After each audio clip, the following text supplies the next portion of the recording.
아무 증상도 없던 그날 혈관은 이미 무너지고 있었습니다. 지금 이 영상을 보고 계신 여러분께 먼저 한 가지 질문을 드리고 싶습니다.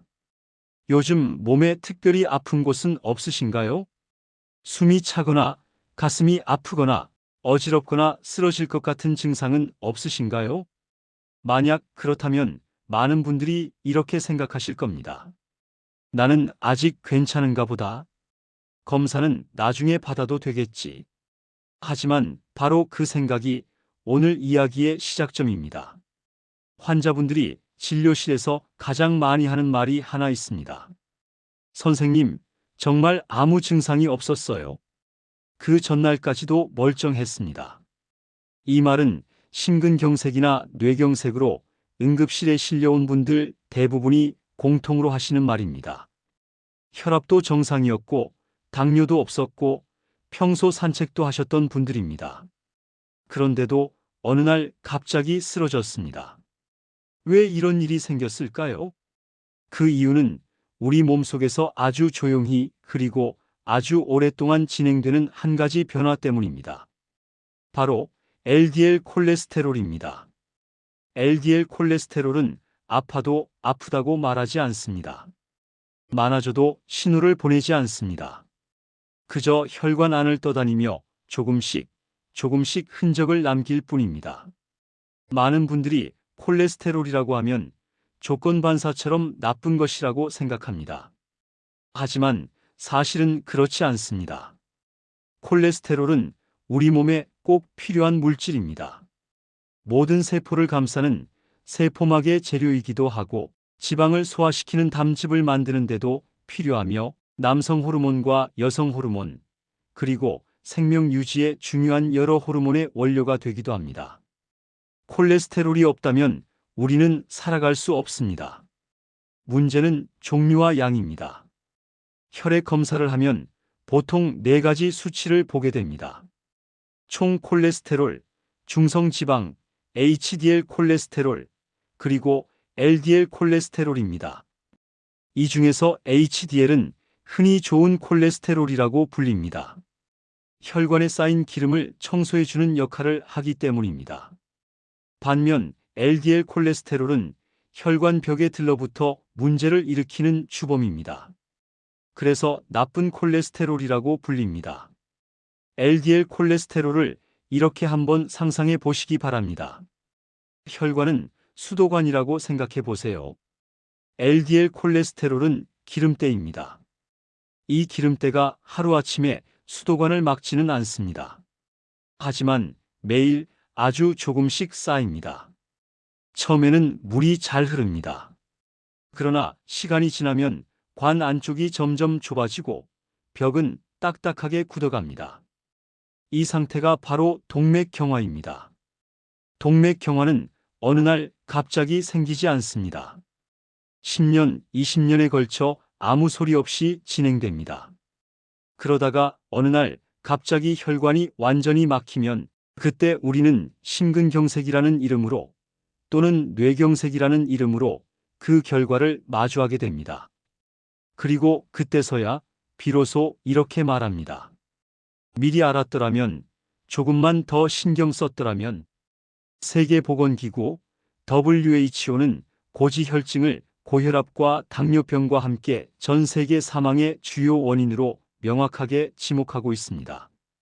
그런데도 LDL 콜레스테롤은 상대적으로 관심을 덜 받습니다. 이유는 간단합니다.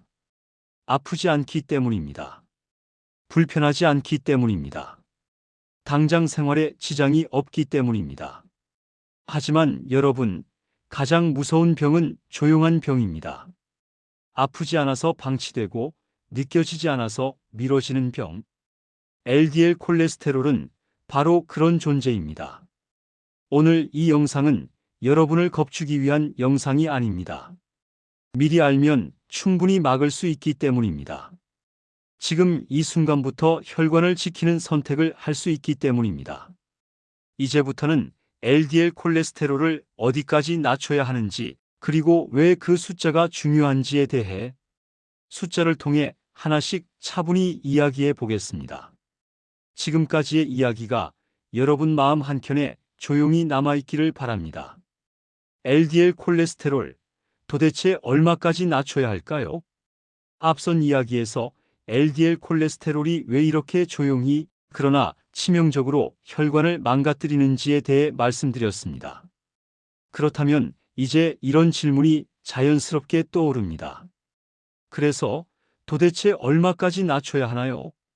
이 질문은 환자들이 가장 많이 하는 질문입니다. 먼저 분명히 말씀드리겠습니다. LDL 콜레스테롤에는 모두에게 똑같이 적용되는 하나의 정답 숫자는 없습니다. 이 수치는 사람마다 다릅니다. 왜냐하면 우리가 서 있는 위치가 각자 다르기 때문입니다. 의학에서는 LDL 콜레스테롤 목표치를 그 사람의 심혈관 위험도에 따라 정합니다. 쉽게 말해 이미 혈관이 얼마나 상처를 입었는지, 앞으로 얼마나 위험한지를 함께 고려하는 것입니다. 먼저 특별한 질환이 없는 건강한 성인을 보겠습니다. 혈압이 정상이고 당뇨병도 없고 흡연도 하지 않는 경우입니다. 이런 분들은 LDL 콜레스테롤을 130 미만으로 유지하는 것이 좋다고 권고하고 있습니다. 이 수치는 당장 위험하지는 않지만 방심해서도 안 되는 수준이라고 이해하시면 됩니다. 하지만 여기서 조건이 하나씩 추가됩니다. 고혈압이 있다면, 당뇨병이 있다면, 담배를 피운다면, 가족 중에 심장병이나 뇌졸중을 겪은 분이 있다면 이때부터는 이야기가 달라집니다. 이런 분들의 목표치는 70 미만입니다.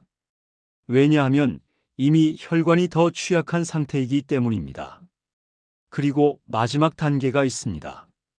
이미 심근경색이나 뇌경색을 한 번이라도 겪으신 분들입니다. 이 경우 과거에는 LDL 콜레스테롤을 70 미만으로만 유지해도 충분하다고 생각했습니다. 하지만 최근 연구 결과들은 우리에게 다른 이야기를 들려주고 있습니다. 이제는 55 미만을 목표로 하라고 권고합니다. 그리고 여기서 아주 중요한 문장이 하나 있습니다. LDL 콜레스테롤은 낮으면 낮을수록 좋습니다. 이 말은 과장이 아닙니다. 이쯤 되면 많은 분들이 이렇게 말씀하십니다. 선생님, 그렇게 낮추는 게 말처럼 쉽나요? 맞습니다. 쉽지 않습니다. 55라는 숫자는 상당히 낮은 수치입니다. 특히 생활 습관만으로 이 수치를 유지하는 것은 현실적으로 어려운 경우가 많습니다. 왜 그럴까요? 첫 번째 이유는 식습관입니다. 우리가 생각하는 것보다 기름진 음식과 가공식품은 우리 일상에 깊숙이 들어와 있습니다. 두 번째 이유는 생활 습관입니다. 예전보다 걷는 시간은 줄고 앉아 있는 시간은 훨씬 늘었습니다. 그리고 세 번째 이유는 체질과 유전입니다. 의외로 많은 분들이 이 사실을 모르고 계십니다. 약 300명 중 1명꼴로 유전적인 이유로 LDL 콜레스테롤이 높게 유지되는 분들이 있습니다. 이런 분들은 기름진 음식을 많이 먹지 않아도 수치가 잘 내려가지 않습니다. 그래서 이런 말씀을 하십니다. 나는 남들보다 덜 먹는데도 왜 이럴까요? 이건 의지의 문제가 아닙니다. 몸의 구조 문제입니다. 하지만 그렇다고 해서 아무것도 할 수 없는 것은 아닙니다. 대부분의 분들은 식습관과 생활 습관을 조금만 조정해도 LDL 콜레스테롤을 의미 있게 낮출 수 있습니다. 문제는 우리가 그 중요성을 너무 늦게 깨닫는다는 것입니다. LDL 콜레스테롤 수치는 시험 점수와 비슷합니다. 한 번의 결과로 인생이 결정되지는 않지만 오랫동안 쌓이면 방향이 정해집니다. 높은 수치가 오래 유지될수록 혈관은 그만큼 더 많이 손상됩니다. 그래서 지금 이 시점에서 가장 중요한 것은 이 질문입니다. 나는 어느 위치에 서 있는가? 그리고 지금부터 어디까지 내려야 하는가? 이 질문에 대한 답을 알고 나면 이제는 방법을 이야기할 차례입니다. 다음으로는 의학적으로 검증된 LDL 콜레스테롤을 실제로 낮추는 구체적인 방법들에 대해 하나씩 차분히 말씀드리겠습니다. 숫자를 알고 나면 행동으로 이어져야 합니다. 그 행동이 여러분의 혈관을 지켜줄 것입니다. 알고는 있지만 지키기 어려운 것들. 앞에서는 LDL 콜레스테롤 수치가 사람마다 다르고 왜 점점 더 낮은 목표치를 권고하게 되었는지에 대해 말씀드렸습니다. 이제 남은 질문은 하나입니다. 그럼 어떻게 낮추느냐는 것입니다. 그리고 솔직히 말씀드리면 이 대목에서 많은 분들이 고개를 떨굽니다. 왜냐하면 대부분 알고 있는 이야기이기 때문입니다. 먼저 LDL 콜레스테롤을 높이는 가장 흔한 원인부터 짚어보겠습니다. 바로 식습관과 생활습관입니다. 기름진 음식, 소시지나 햄 같은 가공육, 튀김과 패스트푸드. 머리로는 다 알고 있습니다. 이거 먹으면 안 좋다. 하지만 바쁘고 귀찮고 익숙하다는 이유로 우리는 오늘도 비슷한 선택을 합니다. 첫 번째 방법은 어쩌면 가장 뻔한 이야기입니다. 트랜스 지방과 가공육을 줄이는 것. 이건 선택이 아니라 기본입니다. 트랜스 지방은 LDL 콜레스테롤을 직접적으로 올리고 HDL 콜레스테롤은 낮춥니다. 말 그대로 혈관에 가장 나쁜 지방입니다. 가끔 한두 번은 괜찮습니다. 문제는 습관이 될 때입니다. 두 번째는 의외로 많은 분들이 간과하는 부분입니다. 과도한 탄수화물 섭취입니다. 기름을 많이 안 먹는데도 LDL이 높다면 탄수화물을 한번 의심해 보셔야 합니다. 흰쌀밥, 빵, 면, 달콤한 간식. 이것들이 몸속에서 지방으로 바뀌어 LDL 콜레스테롤을 증가시킵니다. 여기까지 들으면 이런 생각이 드실 겁니다. 그럼 도대체 뭘 먹으라는 건가요? 그래서 세계적으로 권장되는 식단이 있습니다. 바로 대쉬 식단입니다. 대쉬 식단은 고혈압을 예방하기 위해 만들어진 식단이지만 LDL 콜레스테롤을 낮추는데도 매우 효과적입니다. 과일과 채소, 통곡물, 견과류, 올리브유, 생선. 이 식단의 핵심은 식물성 중심입니다. 빨간 고기와 가공식품은 줄이고 자연에 가까운 음식으로 접근하는 것입니다. 다음은 많은 분들이 알면서도 못하는 부분입니다. 운동입니다. 하루 30분, 주 5회. 말로는 쉽지만 막상 실천하기는 어렵습니다. 하지만 운동은 LDL을 낮추는 것뿐 아니라 HDL을 올리는 가장 확실한 방법입니다. HDL은 혈관 청소부입니다. 운동을 하지 않으면 이 청소부는 제 역할을 하지 못합니다. 그리고 여기서부터는 많은 분들이 가장 불안해하는 이야기입니다. 약물 치료입니다. 약은 되도록 먹고 싶지 않아요. 이 말 환자분들이 정말 많이 하십니다. 그 마음 충분히 이해합니다. 하지만 분명히 아셔야 할 것이 있습니다. 생활 습관만으로 LDL 콜레스테롤이 충분히 내려가지 않는 분들도 많습니다. 그럴 때 약은 실패가 아니라 도움입니다. 대표적인 약이 스타틴입니다. 스타틴은 간에서 콜레스테롤이 합성되는 것을 억제해 LDL을 효과적으로 낮춥니다. 부작용에 대한 걱정도 많습니다. 간 수치 상승, 근육통. 하지만 심한 부작용은 매우 드뭅니다.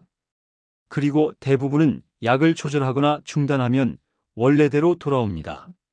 무엇보다 스타틴을 복용함으로써 얻는 이익이 훨씬 큽니다. 마지막으로 최신 치료 방법이 있습니다. 주사 치료입니다. 유전적인 고지혈증이 있거나 기존 약물로 조절이 어려운 경우 혹은 이미 심혈관 질환을 겪은 분들께 사용합니다. 이 주사는 LDL 콜레스테롤을 눈에 띄게 그리고 빠르게 낮춥니다. 여기까지 들으셨다면 이 한 가지는 분명해졌을 겁니다. LDL 콜레스테롤 관리는 한 가지 방법으로 되는 것이 아닙니다. 식습관, 운동, 필요하면 약물까지. 이 모든 것이 함께 작동할 때 비로소 혈관은 지켜집니다. 다음으로는 많은 분들이 끝까지 망설이는 질문. 음식과 건강기능식품만으로 정말 안 되는 건지에 대해 솔직하게 이야기해 보겠습니다. 혈관은 오늘의 선택을 기억합니다. 이제 이야기의 마지막에 와 있습니다. 여기까지 들으신 여러분께 먼저 드리고 싶은 말이 있습니다. 지금이라도 이 영상을 보고 있다는 것 자체가 이미 늦지 않았다는 증거입니다. LDL 콜레스테롤 관리는 알고 나서 바로 행동하면 충분히 되돌릴 수 있는 영역이기 때문입니다. 가장 많이 나오는 질문이 있습니다. 선생님, 음식이나 건강기능식품으로는 정말 안 될까요? 이 질문에는 걱정과 바람이 함께 담겨 있습니다. 약을 평생 먹어야 한다는 부담, 부작용에 대한 두려움, 가능하다면 자연적인 방법으로 해결하고 싶다는 마음. 이 모든 감정 너무나 자연스럽습니다. 그래서 솔직하게 말씀드리겠습니다. 음식은 치료가 아니라 관리입니다. 건강한 식습관은 LDL 콜레스테롤을 조금 낮추고 더 이상 나빠지지 않게 붙잡아주는 역할을 합니다. 하지만 이미 목표 수치가 낮거나 심혈관 위험이 높은 분들에게 음식만으로 문제를 해결하기는 현실적으로 어렵습니다. 그렇다면 건강기능식품은 어떨까요? 많은 광고에서 기적처럼 이야기합니다. 이거 하나면 약 필요 없습니다. 하지만 의학적으로 보면 대부분의 건강기능식품은 원래 약으로 개발되다가 효과가 부족해서 중단된 물질들입니다. 효과는 불확실하고 장기적인 안전성도 충분히 검증되지 않았습니다. 약은 부작용이 알려져 있습니다. 그 이유는 철저하게 검증되었기 때문입니다. 반면 건강기능식품은 모른다는 것이 가장 큰 문제입니다. 실제로 건강기능식품을 과하게 복용하다가 간 수치가 망가져 병원을 찾아오는 분들도 적지 않습니다. 약은 무서워서 안 먹었는데 라는 말과 함께 말입니다. 여러분, 의학은 가능성을 이야기하지 않습니다. 확률과 근거를 이야기합니다. LDL 콜레스테롤 관리에서 가장 중요한 원칙은 단순합니다. 검증된 방법을 꾸준히 사용하는 것. 생활습관 개선, 필요한 경우 약물 치료, 그리고 정기적인 검사. 이 세 가지가 함께 갈 때 혈관은 지켜집니다. 여기서 한 가지 꼭 말씀드리고 싶은 것이 있습니다. LDL 콜레스테롤 관리는 단기간에 끝나는 일이 아닙니다. 마치 마라톤과 같습니다. 처음부터 빠르게 달릴 필요는 없습니다. 중요한 것은 멈추지 않는 것입니다. 오늘 하루 30분을 걷는 선택, 오늘 한 끼에서 가공육을 줄이는 선택, 오늘 미루지 않고 약을 챙겨 먹는 선택. 이 작은 선택들이 하루하루 쌓여 10년 후의 심장과 뇌를 만듭니다. 혈관은 기억력이 아주 좋습니다. 오늘의 선택을 그대로 기억합니다. 많은 분들이 이렇게 말씀하십니다. 이 나이에 지금 시작해서 무슨 소용이 있나요? 하지만 의학은 다르게 말합니다.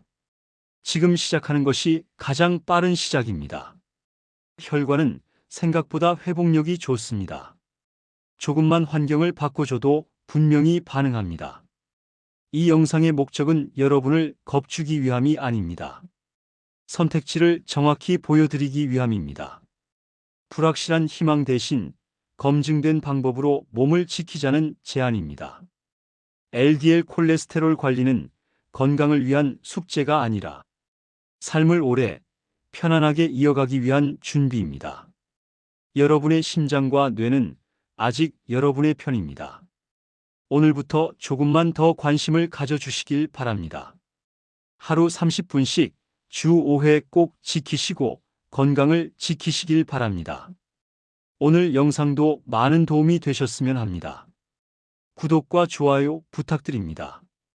다음 영상까지 건강하세요. 새해 복 많이 받으시고 다가오는 말띠해에는 말처럼 힘찬 한 해가 되시길 바라겠습니다.